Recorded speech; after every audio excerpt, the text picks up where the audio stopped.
Finally NEET 2025 का paper over हो चुका है।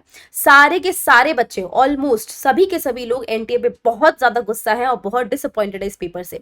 देखो, अब हमारे गुस्सा होने से या हम एनटीए को जाके मेल लिखें, हम उनको बोले कि तुमने ऐसा क्यों करा, उससे कोई फर्क नहीं पड़ता है, क्योंकि अब एनटीए तुम्हें भाव नहीं देने वाली है। अब एनटीए रिवेंज मोड में है, किस मोड में है हमें नहीं पता है, लेकिन एनटीए ने जो पेपर सेट करा है एक्चुअली में टफ है वो, बट नेशनल लेवल के एग्जाम को बिल्कुल जस्टिफाई करता है। I am very sorry to say this, but यार अगर तुम देखोगे पिछले 5 सालों का ट्रेंड, जहां पर कोविड के बाद की बात थी, कोविड के बाद में से पेपर थोड़े से इजी बन रहे थे, इजी टू मॉडरेट बन रहे थे, कभी भी पेपर को थोड़ा सा भी लेवल उसका ऊपर नहीं बढ़ाया गया, जिसकी वजह से क्या हुआ, जो 1,10,000 बच्चा जिसका सिलेक्शन होता है हर साल, है ना, सारे के सारे बच्चे जो है ना वो अच्छा स्कोर कर रहे थे, 650 प्लस 640 प्लस उनका सिलेक्शन हो रहा था।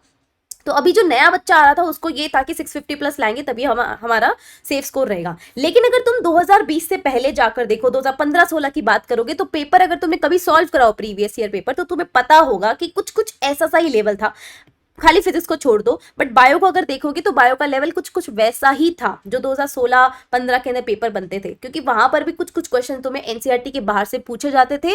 एंड हमेशा से यही ट्रेंड था उस टाइम पर कि एनसीईआरटी से 1-2 क्वेश्चन पक्का बाहर आएंगे, बाकी के जितने लाइक 85 क्वेश्चन तो ऐसे होते हैं जो सीधे स्ट्रेट एनसीईआरटी से आते हैं, और इस बार भी ऐसा ही हुआ है। अब कुछ बच्चे बोल रहे बायो भी बहुत डिफिकल्ट था। माय डियर स्टूडेंट, तीनों सब्जेक्ट में से बायो ही एकमात्र ऐसा सब्जेक्ट है जिसकी वजह से तुम्हारे थोड़े बहुत जो नंबर आ रहे हैं वो बायो की वजह से आ रहे हैं। मैं ये भी बता दूं, bio was not that much difficult. हाँ, लेंदी था, बहुत टाइम टेकिंग था, जहां बायो लोगों की 45 मिनट्स में 50 मिनट्स में हो जाती, इस बार 1 घंटे से भी ऊपर टाइम लग गया। आई अग्री दैट, ठीक है। अभी मैंने जब बोला, कल एक वीडियो डाली थी, मैंने बोला था bio was easy, yes bio was easy, अभी भी मैं बोल रही हूँ इजी टू मॉडरेट ही था bio, bio was not at all difficult.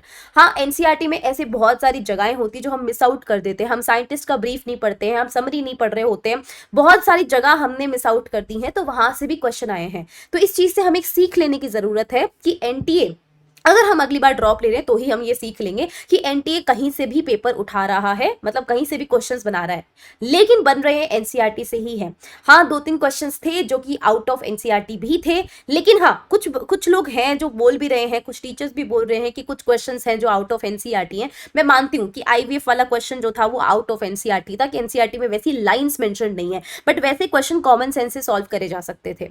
ऐसे ही टाइप के क्वेश्चन 2016 के अंदर 2015 में पूछे जाते थे नीट के एग्जाम में, तो कुछ कुछ वैसी सी चीज रिपीट होती हुई दिखाई दे रही है। तो कुछ कुछ क्वेश्चंस थे जो बायो के अंदर कुछ कुछ मतलब 85 क्वेश्चन तो आपको डायरेक्ट एनसीईआरटी से मिल रहे थे, हाँ वो लेंदी थे, बट बाकी जो क्वेश्चंस आपको दिख रहे थे कि भाई आउट ऑफ एनसीईआरटी है, वो कॉमन सेंस से भी सॉल्व हो रहे थे, और कुछ क्वेश्चन थे जो जेन्युइनली आउट ऑफ एनसीईआरटी थे, जो कि किसी के हम कोचिंग इंस्टीट्यूट के मॉड्यूल पढ़ के गए होंगे तो जरूर हो गए होंगे, जैसे कि ट्विंस वाला क्वेश्चन था। हालांकि ट्विंस वाला क्वेश्चन भी हम क्लासेस में डिस्कस कर लेते हैं, लेकिन स्टिल वो एनसीईआरटी में नहीं है और हम इतना स्ट्रिक्टली उसके ऊपर नहीं जा रहे होते, हम ज्यादातर एनसीईआरटी के बेस्ड ही रहते हैं। तो काइंड ऑफ पेपर का एनालिसिस अगर अपन देखें तो बायो का paper was easy to moderate, है ना, और हम इस पे इतना नहीं बोल सकते हैं कि एनटीए ने ऐसा क्यों करा वैसा क्यों करा। नेशनल लेवल के एग्जाम को ये एग्जाम मुझे लगता है जस्टिफाई करता है, बट हाँ, एक फिजिक्स को थोड़ा सा उनको इतना टफ नहीं करना चाहिए था, वो जेई मेंस को क्रॉस कर गए थे, मतलब जेई मेंस, कुछ टीचर्स ने ऐसा बताया आफ्टर डूइंग द एनालिसिस कि जेई मीन्स की लेवल को भी थोड़ा सा क्रॉस करा था। Chemistry was actually moderate, not so easy, not so difficult, it was moderate, ठीक है। तो कुछ कुछ ऐसा पेपर का एनालिसिस है। अब इसको देखते हुए ऑब्वियसली पेपर की कट ऑफ तो ऑब्वियसली बहुत गिरने वाली है। कितनी कट ऑफ रहने वाली है देखो यार, पिछली बारी अगर तुम देखोगे तो कम से कम अराउंड जब इजी टाइप्स पेपर बनते थे तो पेपर का कट ऑफ अराउंड 650 है ना, 650 प्लस में अगर तुम ओबीसी जनरल देखोगे तो अगर वो 650 प्लस है तो ही वो काइंड ऑफ सेफ है। अभी के टाइम पर कट ऑफ जो है ना, जो लोग बोल रहे हैं 600 प्लस रहने वाला है, मुझे नहीं लगता है पर्सनली कि 600 प्लस रहने वाला है। कट ऑफ बहुत गिरेगा। एंड कट ऑफ अगर आप देखोगे तो जनरल कैटेगरी में अगर किसी के 540 प्लस, देखो थोड़ा बहुत ऑब्वियसली 5-10 नंबर का ऊपर नीचे हो सकता है, बट एक अनुमान अगर अपन लगाएं तो 540 प्लस जनरल कैटेगरी, ओबीसी है 535, अराउंड ओबीसी जनरल सेम ही रहता है, तो आप 540 प्लस भी मान सकते हो, 535 प्लस भी मान सकते हो, काइंड ऑफ इतना रहने वाला है। अगर आप आपके इसके ऊपर है तो एक जीएमसी जरूर मिल जाएगा। आई एम नॉट सेइंग कि भाई तुम्हें एक बहुत बड़ा अच्छा कॉलेज मिल जाएगा, वो तो हमें नहीं पता हाईएस्ट कितने किसके मार्क्स आए हुए हैं, लेकिन हाँ इतना जरूर हो सकता है कि इस पे कोई कोई ना कोई गवर्नमेंट मेडिकल कॉलेज तुम्हें कहीं ना कहीं तो पक्का मिल जाएगा। ईडब्ल्यूएस वाले के अंदर 530 प्लस समथिंग रहने वाला है, एससी वाले कैटेगरी में 450 प्लस रहने वाला है, एंड एसटी कैटेगरी वाले 400 प्लस पे अपने आप को सेफ मान सकते हैं। ये काइंड ऑफ कट ऑफ रहने वाला है अभी के पेपर के लेवल को देखते हुए, क्योंकि सारे बच्चे बहुत इधर उधर रो रहे हैं। तो यार ये कट ऑफ रहने वाला है, इतना टेंशन करने की जरूरत नहीं है। अगर तुम्हारे इतने आ रहे हैं, तुम्हें काउंसलिंग में पार्टिसिपेट जरूर करना है, ये हमेशा याद रखना। ये मत सोच लेना कि मेरे तो 600 नंबर नहीं आए तो मैं तो काउंसलिंग में क्यों पैसे लगाऊं, मैं काउंसलिंग में नहीं पार्टिसिपेट करूं। करना चाहिए भाई काउंसलिंग में, क्या पता कौन सा कॉलेज हमें मिल जाए, है ना। अगर चलो मान लेते हैं तुम्हें एमबीबीएस कॉलेज नहीं मिला, तुम्हें कोई और नीचे वाली ब्रांच मिल गई, बीएमएस मिल गया, कोई बीएचएमएस मिल गया, क्या बुराई है। अगर आयुर्वेदिक, अगर तुम्हें ज्यादा ड्रॉप लग चुके हैं, मैं ड्रॉपर से बात कर रही हूँ, ज्यादा ड्रॉप लग चुके हैं तो आयुर्वेदिक ले लो, होम्योपैथिक ले लो, कोई बुराई नहीं है उनके अंदर। आयुर्वेदिक एमबीबीएस के बाद चूज करे जाने वाला सबसे बेस्ट कोर्स होता है, मैं बता दूं, एक बीडीएस होता है। तो अगर आपको मिल रही है ऐसी ब्रांचेस तो ले लेनी चाहिए। वेटनरी अगर मिल रहा है, इंटरेस्टेड हो तो जरूर ले लेना चाहिए, अगर तुम्हें मिल रहा है गवर्नमेंट कॉलेज तो ठीक है।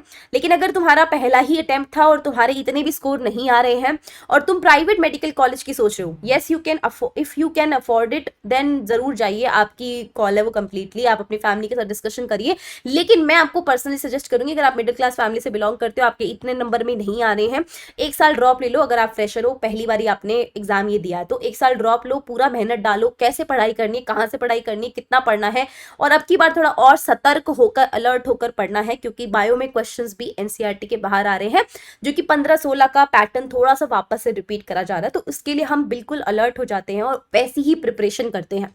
मैं आपको इस चैनल के ऊपर सारी की सारी डिटेल्स बता दूंगी, चैनल को सब्सक्राइब करके रखो और मुझे कमेंट्स में जरूर बताना कि किस किस के नंबर कितने कितने बन रहे हैं, क्या आप इस कैटेगरी में लाइक करते हो।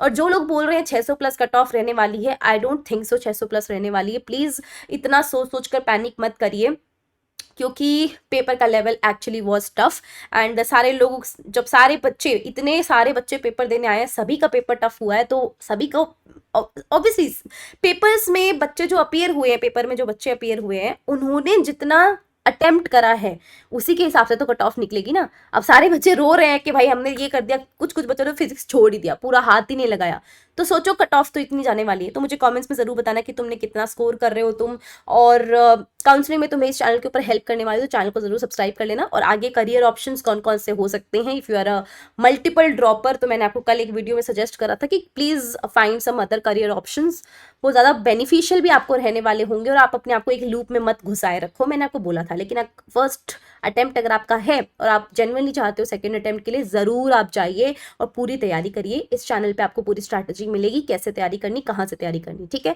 I wish you all the very best and thank you so much for watching this video. मिलते हैं नेक्स्ट वीडियो में, तब तक के लिए keep learning, keep smiling, don't be nervous and उदास मत हो बिल्कुल भी। सबका खराब हुआ है पेपर, तो चिल रहो, मस्त रहो और शांत रहो।